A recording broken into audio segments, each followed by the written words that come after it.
The low hum of filtered air and the scent of floor polish filled the cavernous hall of the Boston Museum of Science. I held my 5-year-old son, Owen's, hand, guiding him through the towering exhibits. This was our special Saturday, I told you I a didn't small do it! world You of have to wonder believe me. Look carved at out me. of our quiet, away ordinary from life.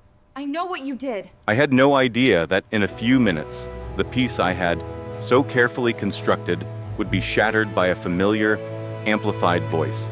Owen's small can't just fingers ignore me were like laced this. with mine as we I'm made done our talking way about to it. the Let's go. dinosaur exhibit. He was vibrating with excitement, chattering endlessly about the T-Rex he'd seen in books. His laughter was the soundtrack to my world, the one thing that could silence all the static. For a brief moment, everything was perfect, until a voice echoed from a nearby pavilion, a voice so arrogant and familiar, it turned the blood in my veins to ice. Donovan, my entire body went stiff.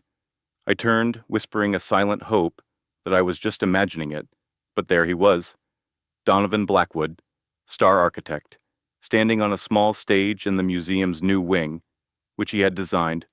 He was a vision in a bespoke suit, a ridiculously expensive watch catching the light. And smiling adoringly from the front row was Serafina, his wife. She was younger, impossibly chic, with a polished confidence that came from a life lived without compromise or consequence. A knot formed in my throat. I was suddenly aware of my comfortable jeans and the worn patch on my elbow. Donovan's gaze swept across the small crowd of donors, passing over me without a flicker of recognition, before it settled on Owen, who had let go of my hand, drawn by the sound. A frown creased his perfect brow, a flash of annoyance, followed by a cold dawning of recognition, as if my very presence here was a personal inconvenience. Serafina's gaze followed his, her eyes narrowing with a sharp, assessing curiosity. I could almost hear her calculating the situation. Before I could move, Owen padded right up to the edge of the seated audience. "Mommy, that's the man from the videos on your computer." The quiet chatter of the event seemed to dim. Donovan's confident smile faltered, replaced by a rigid fury.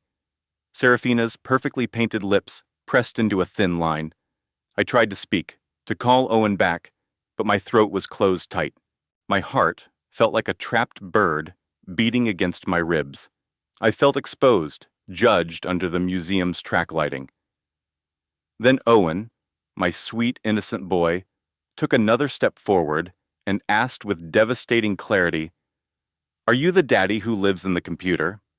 The question detonated in the quiet hall. Donovan's face went ash white. My legs trembled as a few people turned to stare, their polite interest shifting to open curiosity. In that one moment, I knew our carefully managed life was over, because the denial that was coming would tear open wounds I had spent years trying to heal. And someone else, a man standing with his niece by the pendulum exhibit, was watching it all. Someone who was about to rewrite the entire narrative. For a second, I forgot how to breathe. The museum, once a sanctuary, now felt like a courtroom where I had been put on display. Donovan stood frozen, attempting to project an air of detached amusement, as if my son's question was a charming little absurdity. But I recognized the tightening in his jaw, the flash of panic he was desperately trying to conceal behind a veneer of charisma. He cleared his throat. "Claire, you should really teach your child not to interrupt private events." The sheer audacity of his blame was breathtaking. My mouth opened to respond, but Serafina was faster, her voice like honey laced with poison. "Oh, you poor dear," she purred, directing her comment to Owen, but her venom at me. "I think you might be a little confused. Sometimes the things we see on screens feel real, don't they?" Owen just blinked at her, his head tilted. A hot wave of anger rose up my spine. I wanted to snatch him up and run, to protect him from the calculated cruelty of the two people who had surgically removed us from their lives. But Donovan hadn't finished. He looked down at the son he'd never met, with a chillingly dismissive gaze and said, his voice just loud enough for those nearby to hear, "I'm afraid you have me mistaken for someone else, little man." The lie was a shard of glass. Owen's hand found mine again, and I felt him press into my leg, instantly wounded. Even at 5, he understood the sting of that cold denial. The memories rushed back, sharp and unwelcome. Me, 7 months pregnant, discovering the emails detailing his affair, me going into labor alone because he was accepting an award, in Dubai, me receiving the divorce papers by messenger as if I were a business transaction he was closing. He had deleted us. That was the cold, hard fact he was now enforcing in public. I pulled myself to my full height. "He is not mistaken about anything," I said, my voice trembling but loud enough to carry.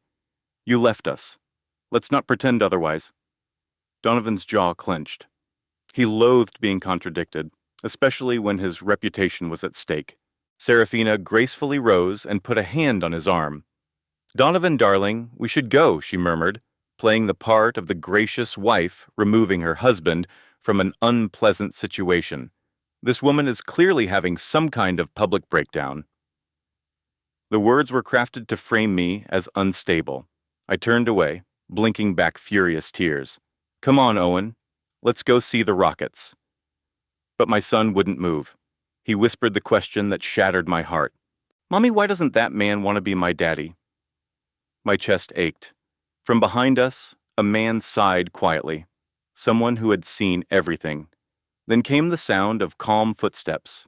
A deep, resonant voice said, "No one deserves to be spoken to that way, especially not a child." I turned.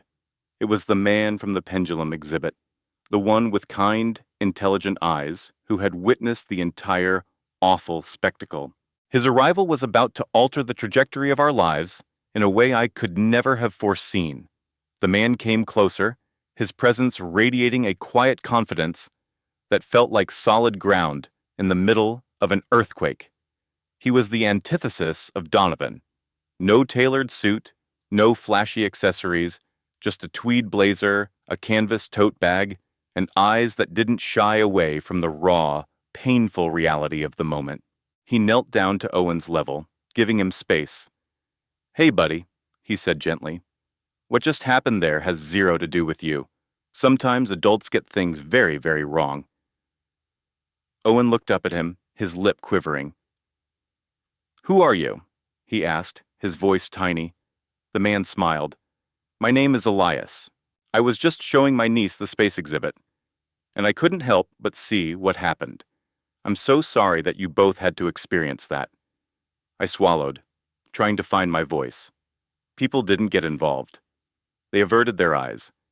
But Elias was looking directly at us.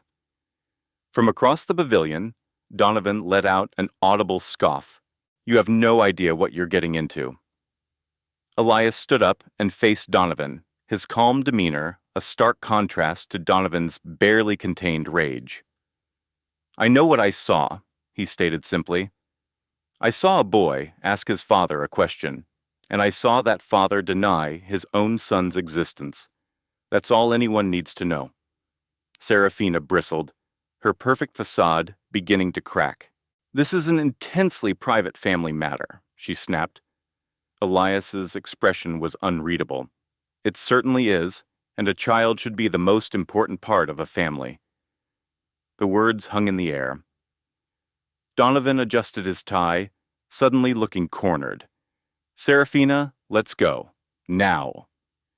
They beat a retreat, not with poise, but like two people fleeing the scene of an emotional hit and run. As they disappeared into the crowd, a crushing weight I didn't know I was carrying lifted from my shoulders. I let out a shaky breath. "Thank you," I whispered to Elias. "You didn't have to do that." "I know," he said, his voice kind, but standing by and saying nothing felt wrong.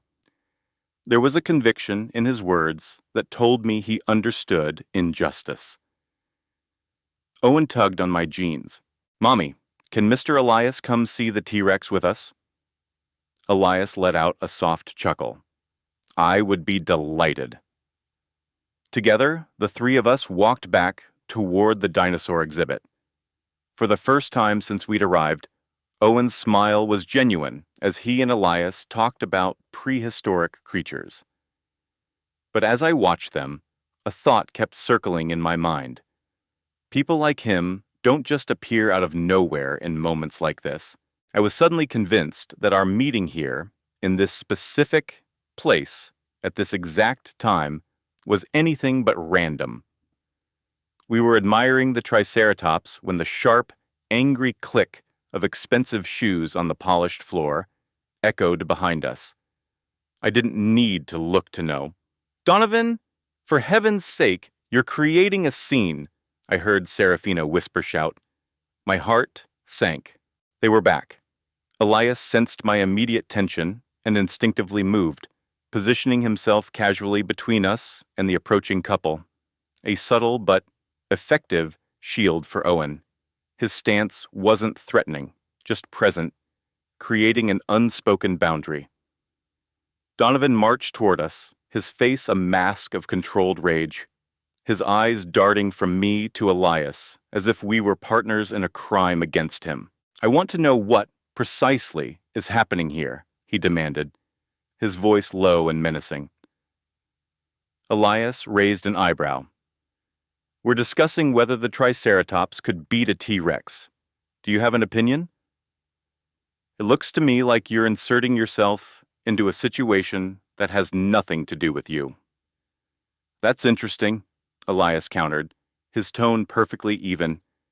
I was thinking the exact same thing about you, just a few minutes ago. Serafina rushed to his side, her smile strained. This is all so blown out of proportion, she said, her voice a little too loud. We just realized we left our gift bag from the donor's luncheon. That's all. But the lie was paper thin. Her eyes were locked on me, cold and analytical, as if she were taking notes on my every vulnerability for a future attack. Donovan crossed his arms over his chest. Claire, I don't know what kind of game you're playing, but dragging some random academic into our personal affairs is a new low. That was it. The last thread of my composure snapped. Donovan, I said, my voice dangerously calm. This random academic showed my son more decency in 5 minutes than you've managed to show him in his entire life. His expression hardened into a mask of cold fury. Serafina glided to my side, her voice a syrupy blend of false concern. Claire, darling, perhaps you should sit down. The stress of it all must be overwhelming in your condition. Elias let out a quiet, sharp breath. That's enough. The entire mood shifted. He hadn't raised his voice, but his words landed with the weight of granite, an immovable object their insults couldn't touch. The two of you should walk away, he said calmly. She is clearly distressed. Stop trying to frame this as some sort of irrational episode. Damien opened his mouth to argue, but then he paused. A strange look flickered in his eyes. Was it confusion? Or maybe just annoyance? I wasn't certain. But the way he stared at Elias, it was the first time all evening his absolute control had wavered. Serafina tugged his arm. Let's go, Damien. She's just trying to create a scene. They began to turn away, but not before Damien cast one last, probing look at Elias, as if trying to place a face that didn't belong in his curated world, as if a name was hovering just out of reach. And in that moment, the first hairline crack appeared in their perfect, impenetrable empire. Once Damien and Serafina had moved toward the bar, Elias calmly offered me the bottle of water he'd been holding. It was a sleek glass bottle, the kind that costs $12 and promises perfect hydration. My hands trembled as I took it, but my gaze drifted toward the exit where my husband had just walked away. What did I do? I whispered. To make him hate me this much? The question felt like swallowing shards of glass. I wrapped a protective arm around my belly. You did nothing to deserve this. My lower lip started to quiver. I looked at this kind stranger as if he couldn't possibly understand. Elias leaned in slightly, his voice gentle but firm. "Hey," he said, "how a powerful man chooses to behave is never a measure of your worth. Never." Before I could even process his kindness, a new wave of whispers rippled through the architecture firm's launch party. People were staring at the main projection wall, murmuring to each other, and then shooting glances our way. My stomach twisted into a knot of ice. Serafina was standing near the digital display, her phone subtly angled toward it, drawing attention. The display, meant to showcase architectural renderings, was now cycling through a slideshow of personal photos. Intimate, private photos of her and Damien on a trip I knew nothing about. "It's honestly heartbreaking," she announced to a friend, her voice carrying across the quiet room. "Some men just aren't built for the pressures of a family. Look at how he's been forced to find comfort elsewhere." The room grew cold. Dozens of eyes were now on me, filled with a sickening mix of pity and judgment. My heart hammered against my ribs. "That's not—" "She's twisting everything." My voice was barely a whisper. Serafina sighed dramatically. "Claire, my dear, if you're struggling to cope, there are people who can help." Elias stepped forward, his entire posture transforming into something sharp and unyielding as steel. "Turn it off." Serafina blinked at him. "I'm sorry?" "You heard me," Elias said, his voice dangerously low. "Shut down the slideshow. Now." Damien reappeared, his face flushed with anger. "Who the hell are you? You really think you can give orders here?" Elias's expression was like carved stone. "You're engineering the public humiliation of a pregnant woman.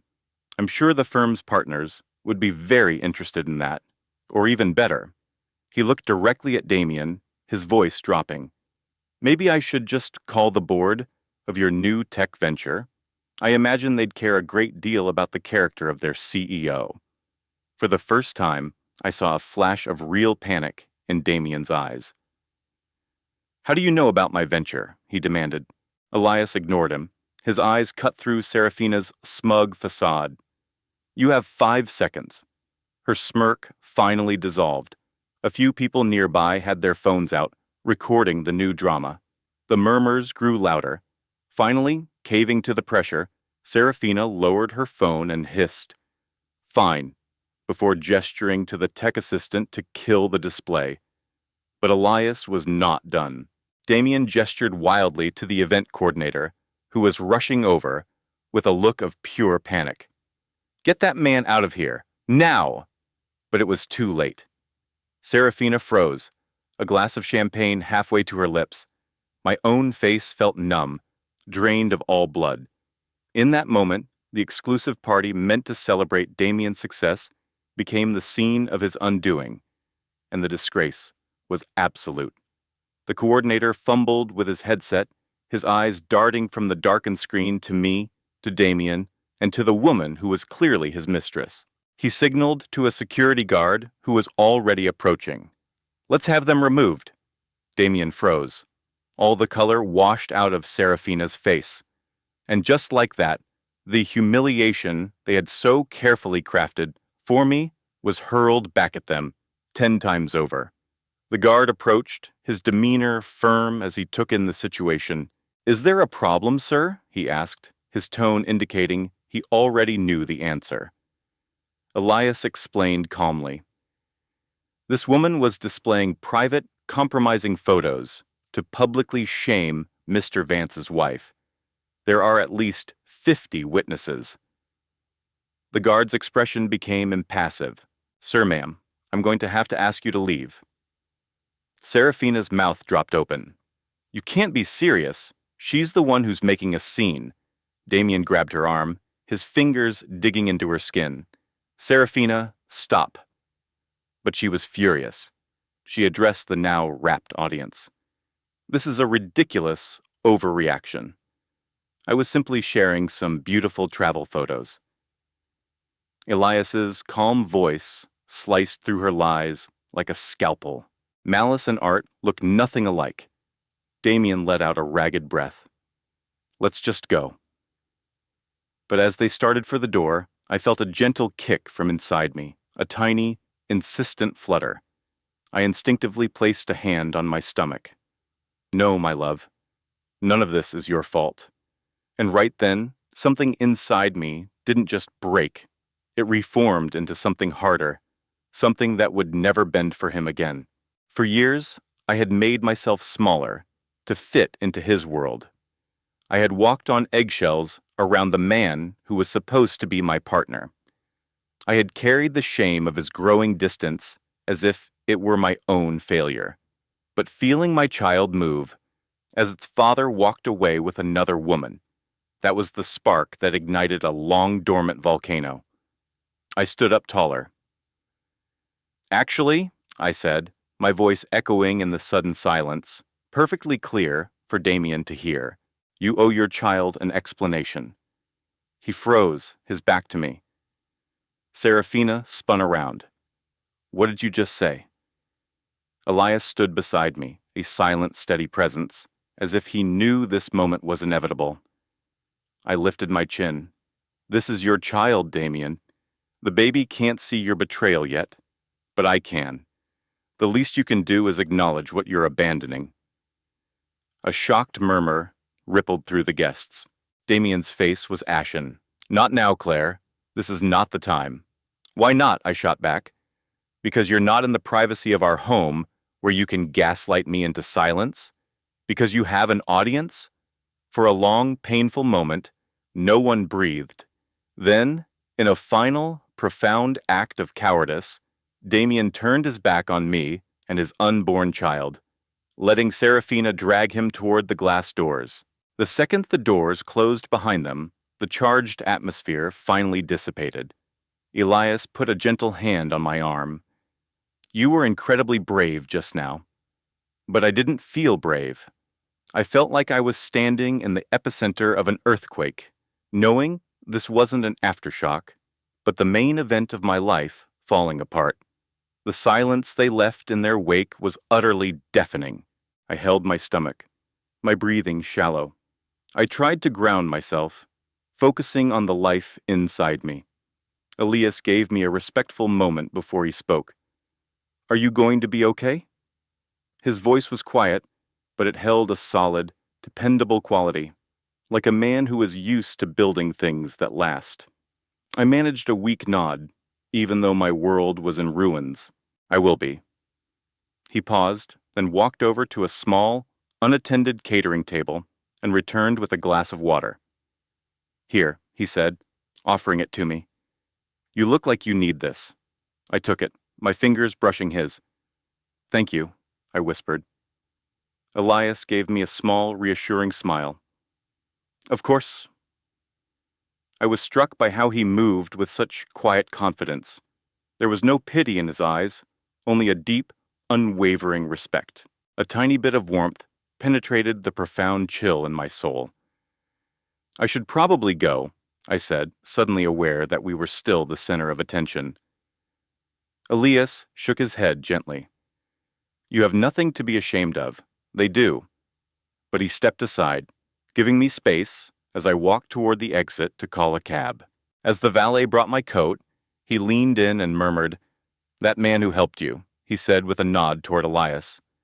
He's the architect who designed this whole building. I offered a faint smile, but didn't look back. Outside, the cool Denver air was a welcome shock. I pulled my coat tightly around myself, shielding my baby from the cold. My heart felt like a shattered blueprint, the plans for my future completely destroyed. Then, Elias emerged from the building behind me. Claire. I turned, surprised he had followed. I don't remember telling you my name. Look, he said, choosing his words carefully. I didn't plan on intervening, but what they did was monstrous. And if you ever need someone to help you rebuild after a storm like that, I'd be honored to be that person. His offer was so genuine, it left me speechless. People didn't just offer help like that, not in this city. Why? I asked, My voice barely a whisper. He shrugged, a simple gesture that conveyed a world of meaning. Because I've spent my life designing structures that can withstand anything, I think people deserve the same chance. There was a profound honesty in his eyes. Before I could find the words to respond, my taxi pulled up to the curb. "Mommy, can Mr. Elias walk with us to the car? The wind is really strong." Elias's gaze warmed. "I would be glad to." As the three of us moved through the cavernous underground parking structure, a strange, nearly weightless feeling started to creep over me. It was a sense that this kind stranger was already becoming woven into the fabric of our lives. The garage was mostly deserted, the buzz of the overhead lights echoing in the chilly, concrete expanse. My old hybrid Volvo was parked beneath one of those buzzing lamps, looking like a relic among the newer, glossier vehicles. I hit the unlock button, and Sophia clambered into her booster seat, holding her box of macarons like it was a fragile crown she wasn't certain she could keep. I just lingered there, watching my exhalation fog in the air, my fingers unsteady. Every single nerve ending I had felt, electrified and raw, a toxic cocktail of shame, fury, and a deep sorrow I didn't have the words for, yet battled inside me. Elias paused several feet away, giving me space, but his presence was a firm anchor in the swirling vortex of my emotions. "You don't seem all right," he observed gently. "I'm fine," I recited, the lie coming automatically. "No, you're not." His words were not an accusation, but a simple declaration of truth. Hearing that reality spoken out loud was what finally demolished the last of my self-control. My vision swam with tears. I pressed my palm hard against my lips, trying desperately to choke back the sob that was clawing its way up from my chest, but it was futile. The sound tore out of me, jagged and wounded in the quiet of the garage. I just can't process it. How a man can just delete his own unborn child from his life, acting like this pregnancy was never real. Elias took a long, heavy breath, a sigh that seemed to hold the weight of 1,000 untold griefs. Some people find it's simpler to sever a painful reality than to learn to live with the consequences. A lump tightened in my throat. But this baby isn't a painful reality. "Of course not," he agreed, his voice instantly softening. "Anyone can see this is a miracle." I ground the heels of my hands into my eye sockets. All I had wanted was one peaceful night. Just one single, uncomplicated launch party for my firm's new project. "You still deserve that," he said softly. "You're allowed to have more moments of calm than you have of chaos."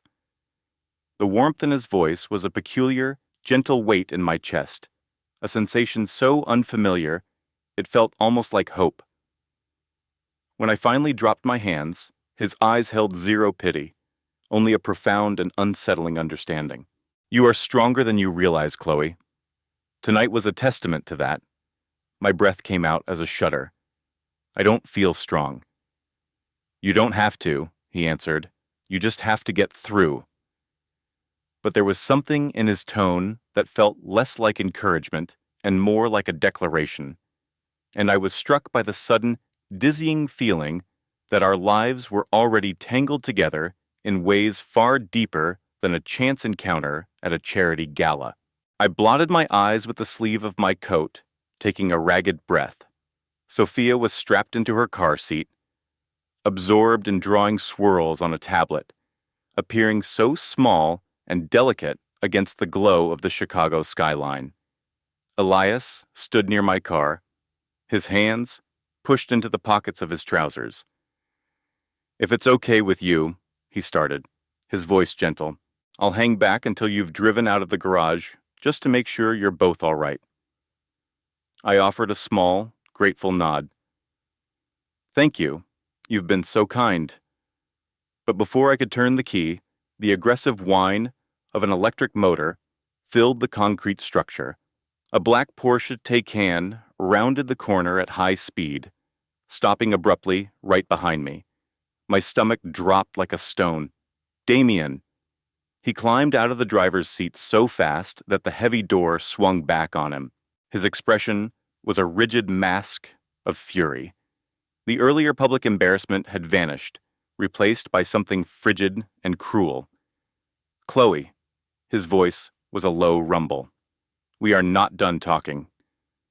Elias moved with fluid grace, placing himself like a calm wall between Damien and me. I think you should go, Crawford. Damien's eyes were fixed on me. He pointed an accusing finger. You had no right to make a scene like that in front of my investors. Do you have any concept of how that makes me look? I let out a laugh, a sharp, empty sound. You mean the image you care more about than your own child? His jaw tightened. That is not what this is about, and you know it. I'm not twisting anything. I'm simply saying what we both know is true. But Damien's rage was now divided. His glare shifted to Elias, burning with a raw, possessive hatred. And who the hell are you supposed to be? Damien spat. Some white knight trying to earn points? Elias's stance didn't change. That doesn't concern you. Damien sneered, stepping forward. You think you can just interfere in my personal affairs? Elias didn't flinch, but the air crackled with tension. Your personal affairs. You're the one who put them on display. Don't try to invent a news story now, just because the truth is inconvenient. Damien's face grew darker. If you say one more thing, I swear I will. Elias interrupted him, without raising his voice. You'll what? Erase me? Seems to be your go-to solution. The silence that fell was thick and heavy. Damien looked like a man about to detonate, clenching and unclenching his fists. I could feel Sophia's tiny gaze on us from inside the car. Stop, I commanded, my voice like a whip. Damien, just go.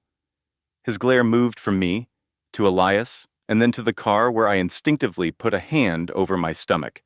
For the briefest moment, something other than rage flashed in his eyes. It was fear, not of Elias, but of the perfectly curated narrative of his life completely unraveling. He retreated. This is not over, he snapped. He got back in his car and peeled out with a high-pitched squeal of tires. Only when his taillights were gone did Elias seem to exhale.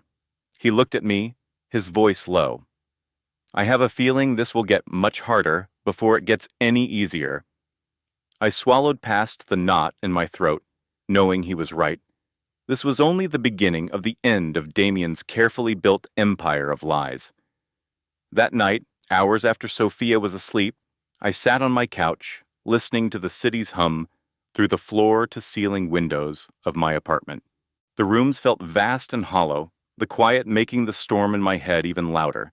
I couldn't stop replaying everything. The confrontation at the gala. Damien's cold fury in the parking garage. Elias's unshakable calm cutting through the noise. Every memory was another spike of pure dread. My phone buzzed on the sofa next to me. The caller ID was blocked. My first thought was to ignore it, but a deep instinct told me I had to answer. Hello? I managed, my voice thin. A short pause, then a voice I knew all too well, clipped and precise. Chloe, it's Damien. My veins turned to ice. What do you want? He let out a sigh, a sound of immense frustration. We need to get on the same page. I was out of line earlier. That has to be the understatement of the decade. I was cornered, he shot back, before catching his temper. Look, we need to discuss the situation. I squeezed my eyes shut. You had months to want to discuss it. He ignored the jab. I'm coming over tomorrow, 1 o'clock. No. The word felt solid, its strength surprising me. You don't get to make demands about my life anymore. This is not a negotiation, Chloe. Yes, I said, my voice steady. It is. The line was silent for several beats. Then Damien's tone shifted, becoming smooth and practiced in a way that made my skin crawl. Katrina thinks it would be best for my new company launch if we handle this complication quietly and quickly. And there it was, the ugly, unvarnished truth. For your launch, I repeated, feeling numb. Not for our family. His failure to deny it was all the answer I needed. I ended the call before he could say another word. A heavy weight of grief and anger settled deep in my gut. Damien didn't want his family. He wanted to clear a potential PR problem, and Katrina was obviously the one pulling the strings. I hid my face in my hands, trying to suppress a new surge of tears. A soft knock at my front door made my whole body jolt. When I opened it, Elias was on the other side, holding a small paper bag from a bakery near his apartment. "You probably haven't eaten," he said, less a question and more a fact. I just blinked at him. "How did you—" "You seemed like someone who would forget to," he finished for me. "I was just passing by." We both knew he was lying, but for some reason the gentle fabrication was a small comfort. He stepped inside, setting the bag on my kitchen counter. "Are you okay?" I shook my head, letting go of any attempt to pretend I was. Elias didn't offer a hug or any empty reassurances. He simply stood there, his presence a quiet, stabilizing force in the room. And in that high-rise apartment, with the city lights twinkling below and my world collapsing around me, I felt something I hadn't felt in a very long time. Safe. But as I was about to learn, safety almost always comes at a price. The following morning arrived gray and hostile. My night had been a broken series of nightmares, each one starring Damien's face, twisted in a chilling, calculated rage. I kept replaying his words. For my new company launch. As if our baby was just a line item on a business plan. I was getting Sophia a bowl of cereal when a hard, official-sounding rap came from the front door. My heart shot into my throat. "It's not 1 o'clock," I whispered, automatically moving so I was between Sophia and the door. The knock sounded again, more insistent. "Chloe, open up. I know you're in there." Drawing a shaky breath, I cracked the door open just enough to see him. "What do you want, Damien?" I asked, my voice flat. He forced the door the rest of the way open, striding into my foyer. "We're going to talk about this." I held my ground, my body a physical barrier preventing him from going any further into my apartment.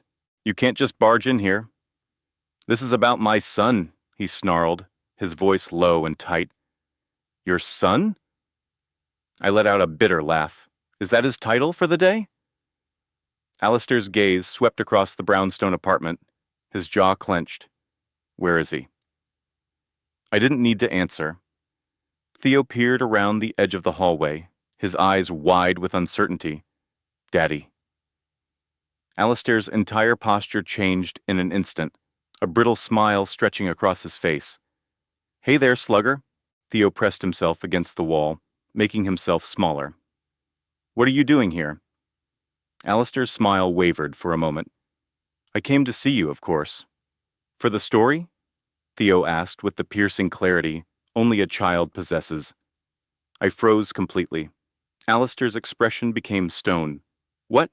Theo stared down at his sneakers. "I heard you practicing with that lady on the computer. You made Mommy cry. You just need pictures for the newspaper people."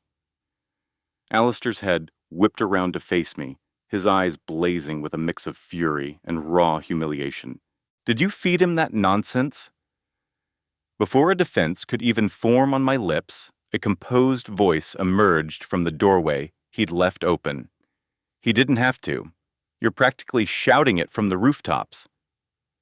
Alistair spun on his heel. Damien stood there, looking perfectly relaxed with his hands tucked into his coat pockets. My heart skipped a beat. Damien. He stepped inside without an invitation, positioning himself near my side. It wasn't a gesture of ownership, but of quiet support. Alistair's face grew blotchy with rage. "What the hell are you doing here? Are you paying someone to follow me?" "No." Damien replied smoothly.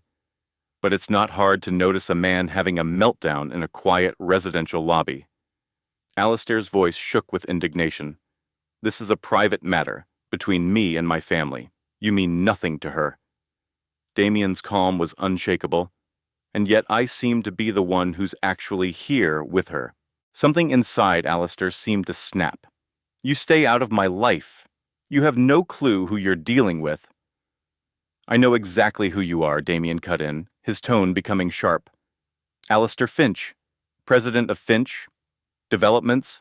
I also know your flagship project, the new Seaport Tower, is on indefinite hold while the city investigates some very questionable zoning variances. Alistair just stared, speechless. How did you? Damien took one slow step closer, his voice dropping to a near whisper. You should be extremely careful about which fires you decide to start. Alistair went pale, and in that instant it became terrifyingly clear that Damien Hale was far more than just a persistent journalist I'd met for coffee. Alistair looked at Damien, the raw arrogance draining from his expression, leaving behind a brittle, uncertain fury. You think you can scare me by naming my company? Damien's face was impossible to read. Not at all. I find the facts are usually scary enough on their own. A hairline crack appeared in Alistair's composure, just for a second, but it was long enough for me to see the panic underneath. I finally found my own voice, stepping forward to stand beside Damien. You should go, Alistair. Whatever you're trying to prove here, I said, gesturing between us, is only going to hurt Theo. Alistair sneered. Right. And I suppose he's your parenting expert now?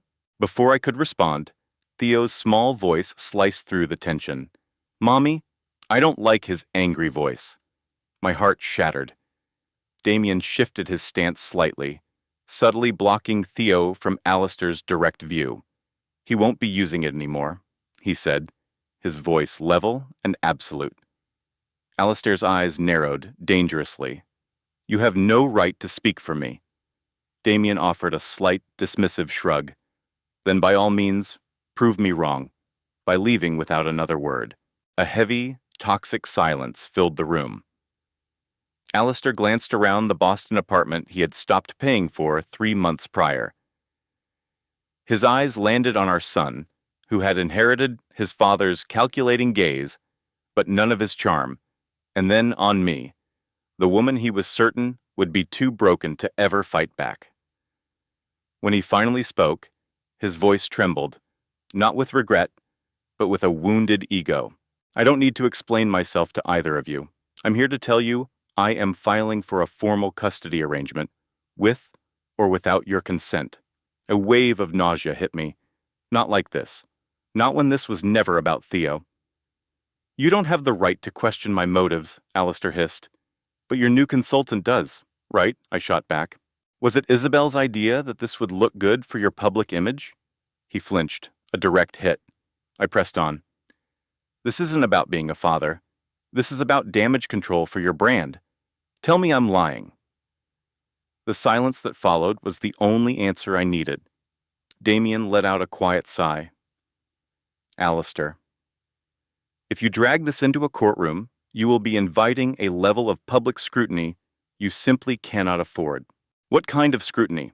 Alistair shot back. Damien's expression hardened, losing its journalistic neutrality and becoming something more solid, more certain. The kind that unearths every shell corporation and every backroom deal you made to get that land. The kind of scrutiny the people I work with are paid to be experts in. Alistair swallowed hard, and for the first time, a look of genuine fear crossed his features. It wasn't just panic, but a sudden dawning realization, as if he was finally understanding the true nature of the man standing in front of him. He backed toward the door. This isn't finished, he mumbled, before turning and fleeing, the lock clicking loudly behind him. Damien looked at me with an expression of regret, as if he hated that he had been proven right. And in that quiet moment, I knew Alistair wasn't the only powerful man in the room.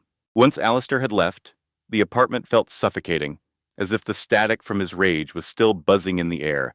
I braced myself against the countertop, rubbing my temples as I tried to will my heart rate back to normal.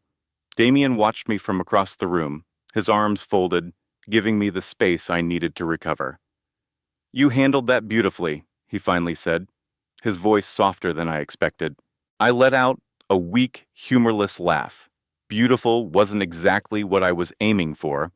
A small, thoughtful smile appeared on his face as he chose his next words with care. "Clara," he began, his voice low. "I wasn't going to mention this today, but after seeing that, I can't in good conscience stand by and let him bully you." I looked up, my defenses immediately rising. "What are you talking about?" Damien reached into his briefcase and pulled out a plain manila folder. It wasn't marked with the name of a newspaper, but with a simple, embossed logo I didn't recognize: the Aegis Foundation. A knot of confusion tightened in my stomach. "I thought you were a reporter for the Chronicle," I said, my voice barely audible. "I am," he answered, "but that's just my day job." My mind raced. "You work for this foundation?" Damien shook his head slightly. "I run it. My family started it a long time ago." I just stared at him, trying to process this new information. The determined, slightly rumpled journalist, who I'd met while he was chasing a lead, was Damien Hale, heir to one of Boston's oldest fortunes, who used his inheritance to fund investigative work. "Why wouldn't you tell me?" I asked. "Because I needed you to trust the journalist, not the trust fund." I took a shaky breath, trying to make sense of the revelation. "So, why are you telling me now?" Damien's gaze was unflinching. "Because I want to offer you our help. The kind of help that can shield you from Alistair and give Theo the stability he deserves." "What kind of help?" I asked, my heart pounding a nervous rhythm against my ribs. He slid the folder across the counter to me. "Legal counsel. Will provide you with the best family law attorney in the state, completely covered by the foundation." I was stunned. "Damien, I can't possibly accept that. You are not just accepting charity," he insisted. "I've read your research, seen your passion for preserving this city's history. You fight for things that matter. The foundation exists to help people like you fight against bullies like him." My throat tightened. "And," he added quietly, "this provides you with the power to countersue if Alistair tries to use the courts to silence you." There it was, the sharp strategy beneath the kindness. He wasn't offering a rescue. He was offering a weapon. "Look it over," he said softly. "No pressure." But as he left, I knew he had just given me the first real chance I'd had in a year to reclaim my own life, and absolutely nothing would be the same from now on. For the rest of the evening, Damien's offer felt like a lifeline in a storm, a glimmer of hope I was almost too scared to hold on to. But the storm wasn't over, and the next wave hit the following morning. I was meeting with a university archivist when my phone buzzed with a notification from a gossip blog.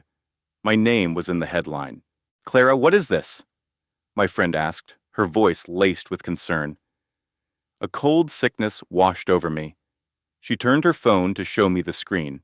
An anonymous source had leaked a story, painting me as an unstable gold digger who had tried to trap a prominent businessman. My blood ran cold.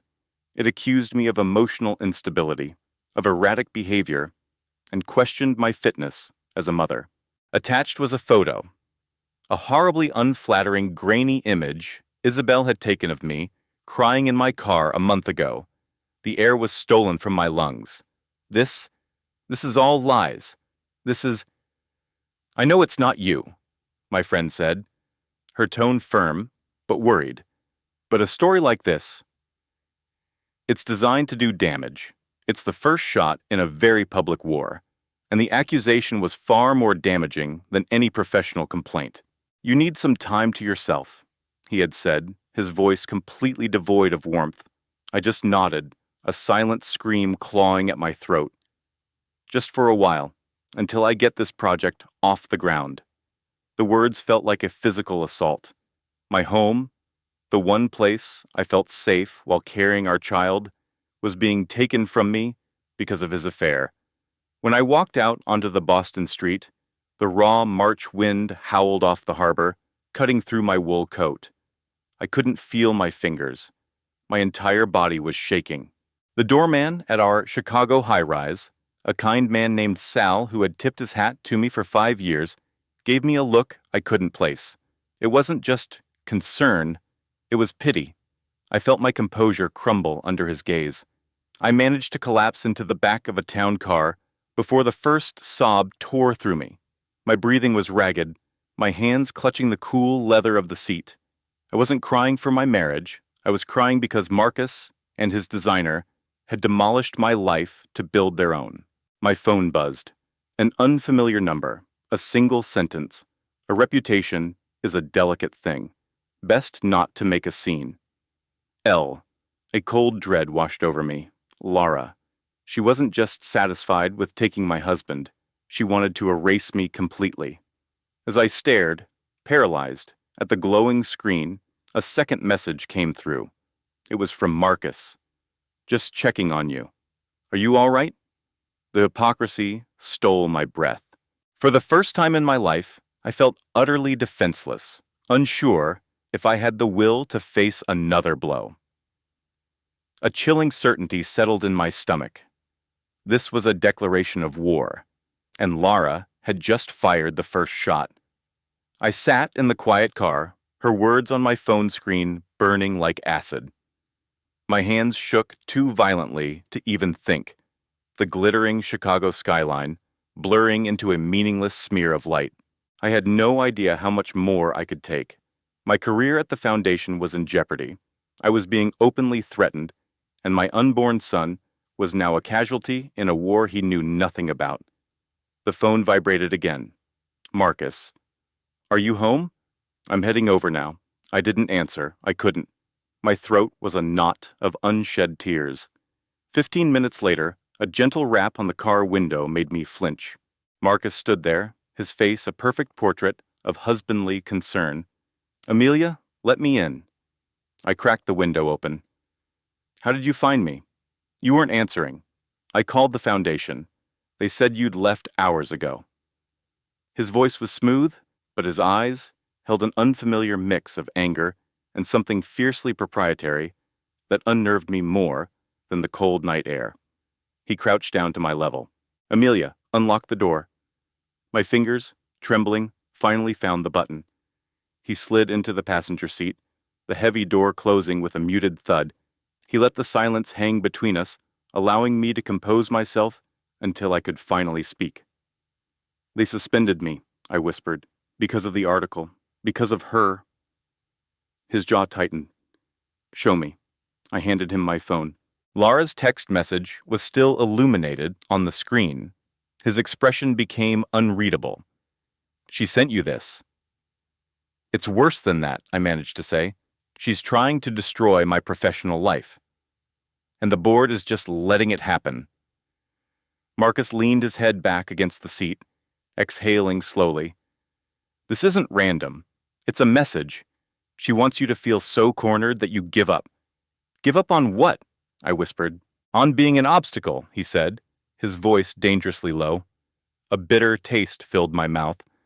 I'm not trying to be an obstacle. It doesn't matter, he replied. To her, your very existence is one. Tears I didn't know I had left began to fall. How am I supposed to protect our son from this kind of viciousness? Marcus turned to me, his voice soft but edged with steel. You protect him by not letting them break you, and you are not going through this by yourself. I shook my head, the motion feeling heavy. Marcus, I can't accept your help when you're the cause of this. This isn't about blame right now. He cut in, his tone shifting. This is about understanding what it's like to be targeted by people who think their influence makes them untouchable. I stared at him, bewildered. What are you talking about? He met my gaze, a long moment, passing between us.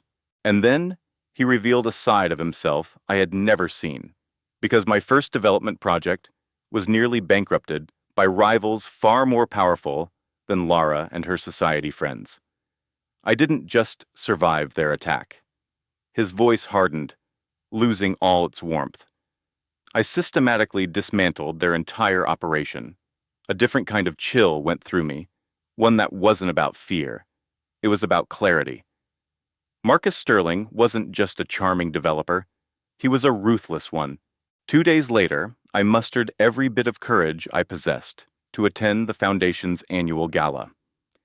I refused to let our child feel the terror that had taken up residence in my heart, the bone-deep weariness, the sensation that our entire world was about to capsize. I put on a brave face, placed a hand on my swelling belly, and walked into the grand ballroom of the Drake Hotel, a space shimmering with crystals and forced smiles. Marcus is supposed to be here, a voice in my head whispered. My heart ached. I know, darling, I whispered back to my unborn son.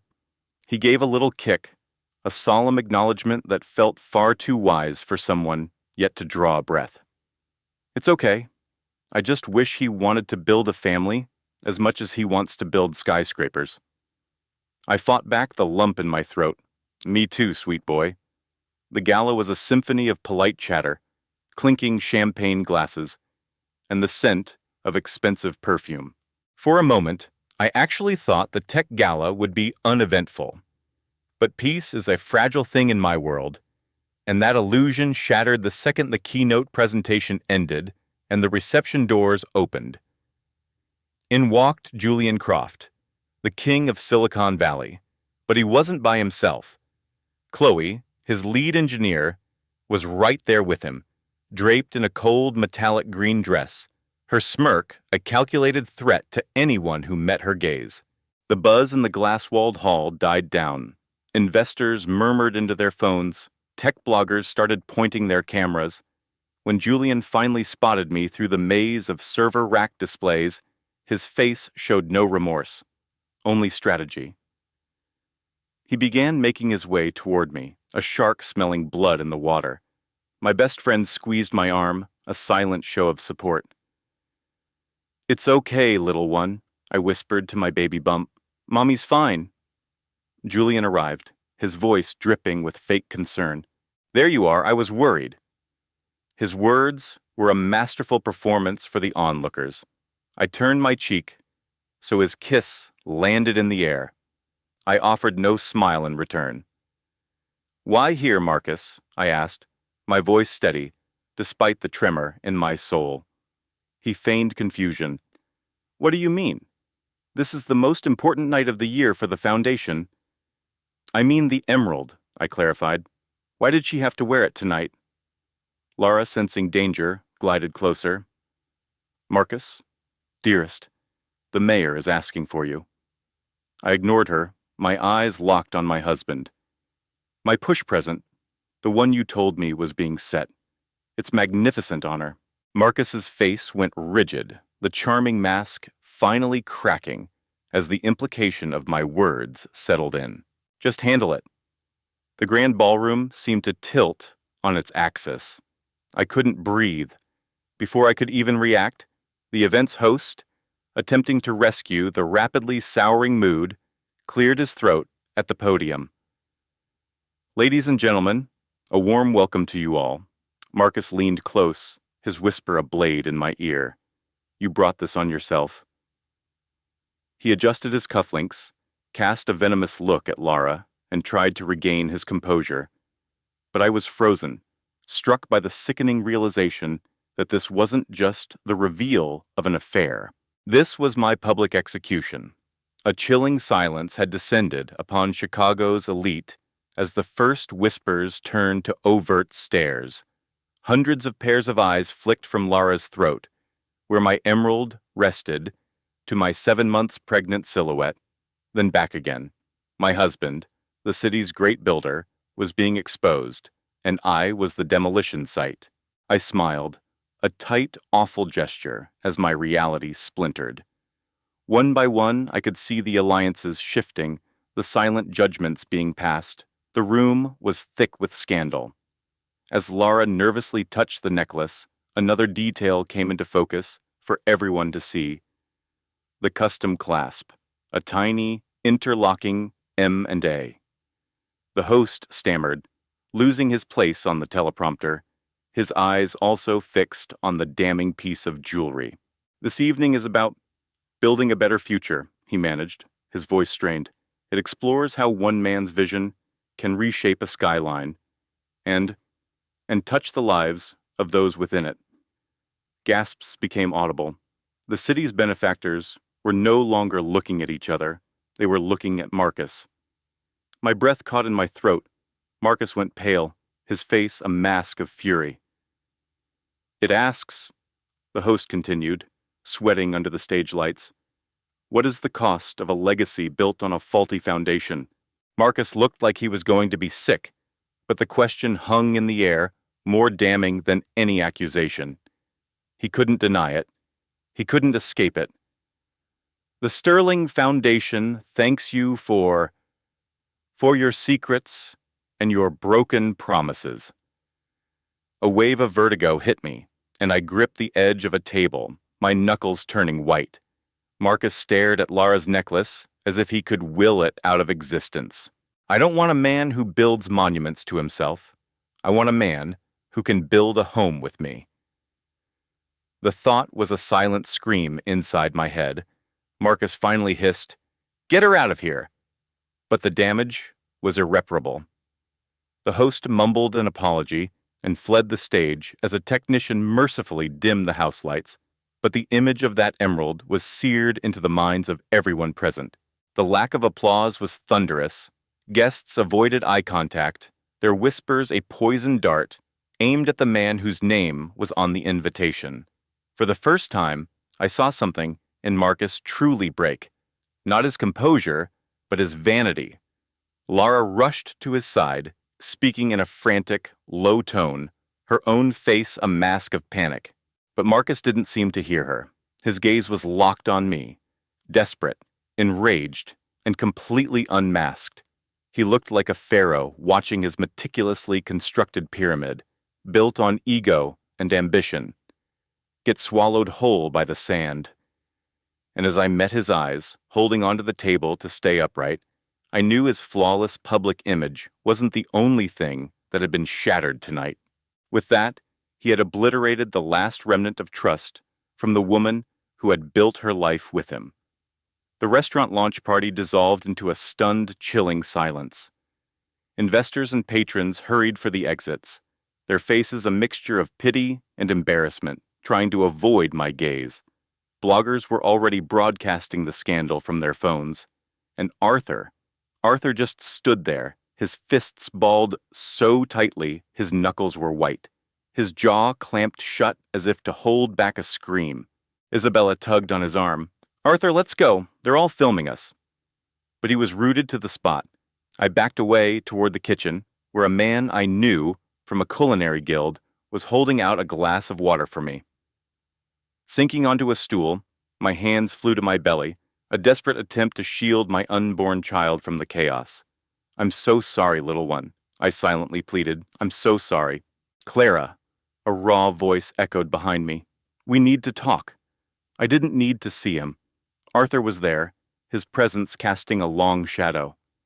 His face was a storm of conflicting emotions, shame, fury, fear, and a pathetic hint of pleading were all twisted into a mask I no longer recognized.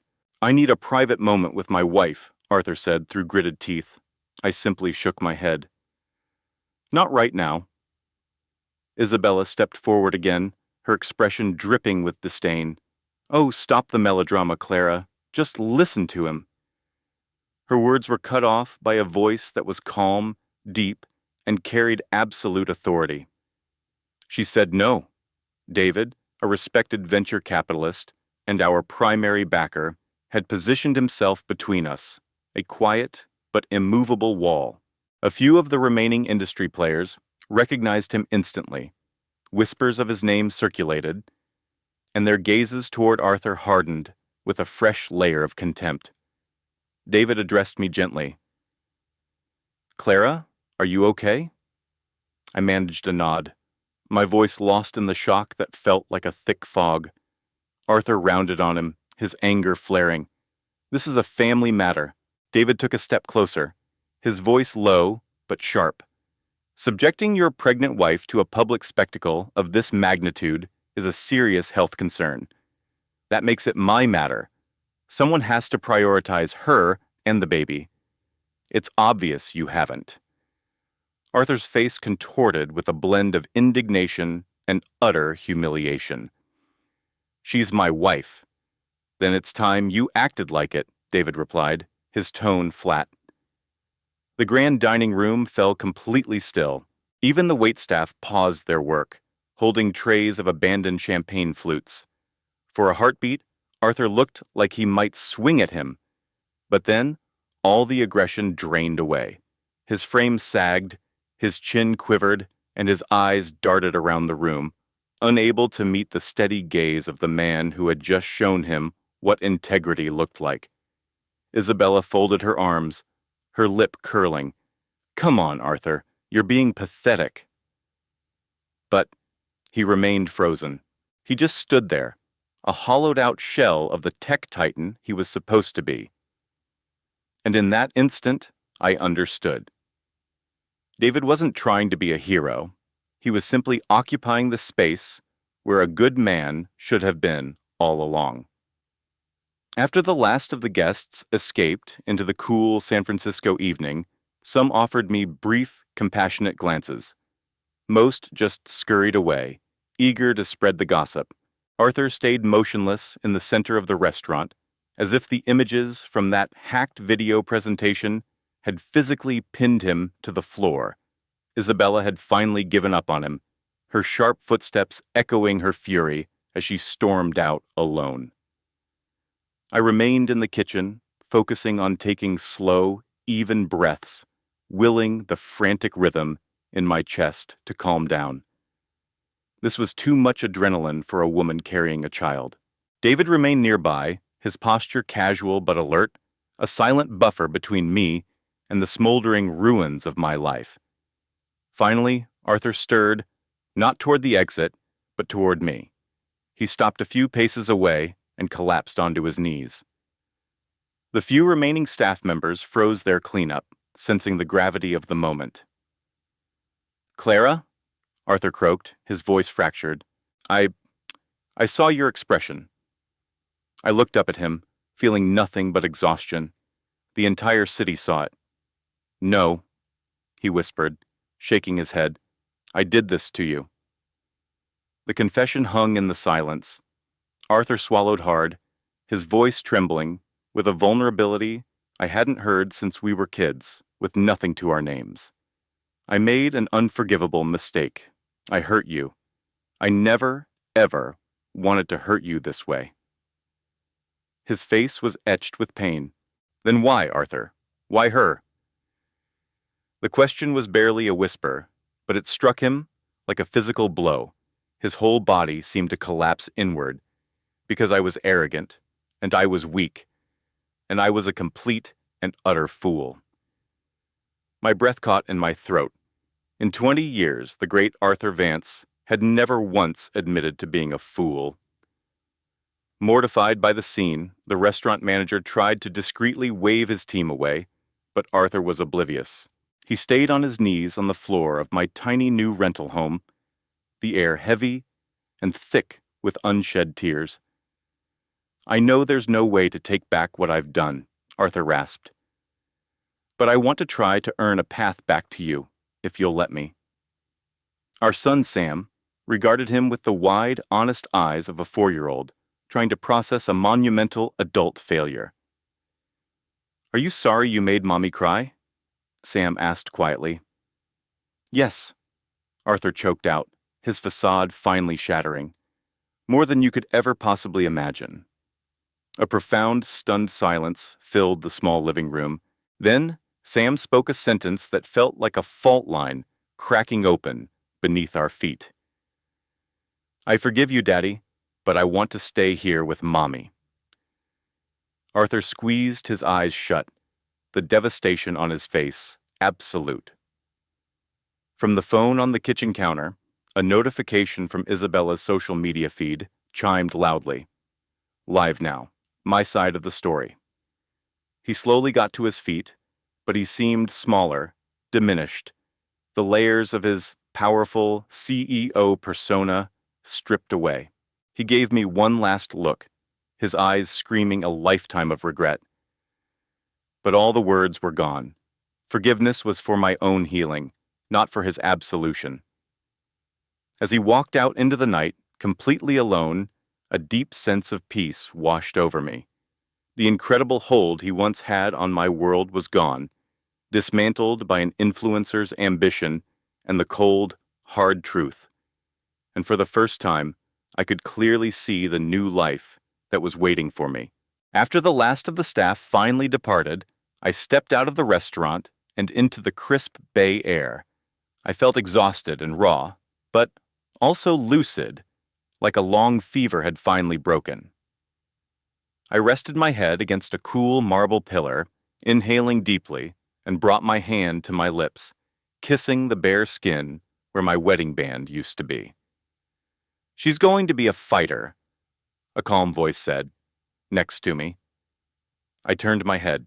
David was standing under the warm glow of a street lamp, observing me with that same unwavering composure that had been my anchor all night.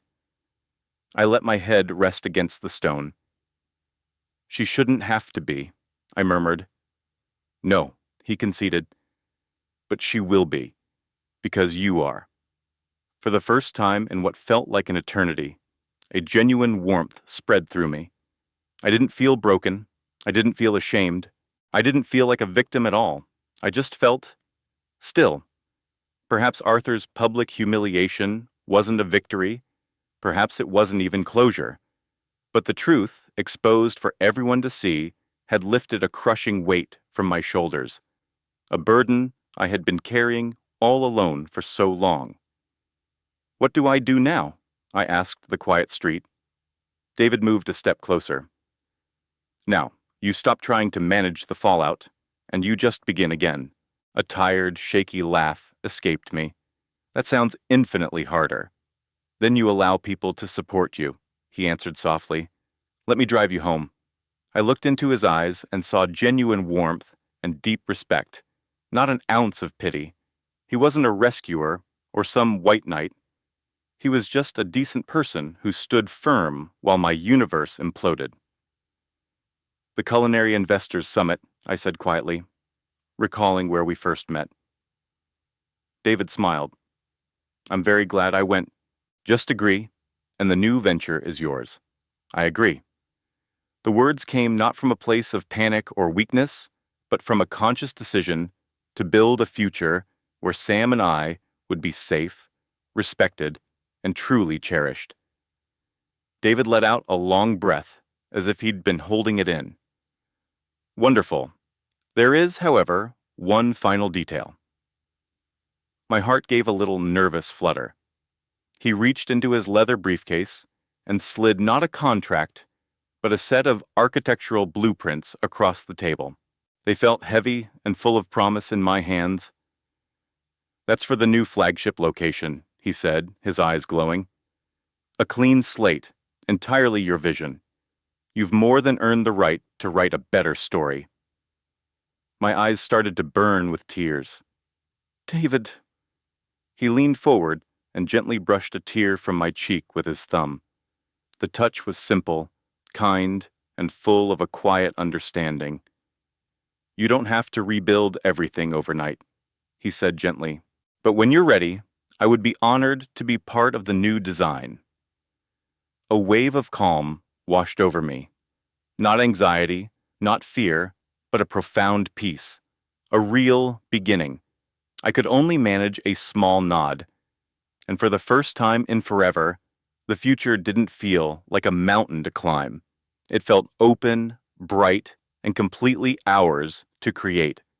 As David walked me to my car, the pale morning sun warming my skin, I knew this wasn't just a second chance. This was the life I was finally choosing for myself. And that is where our story draws to a close.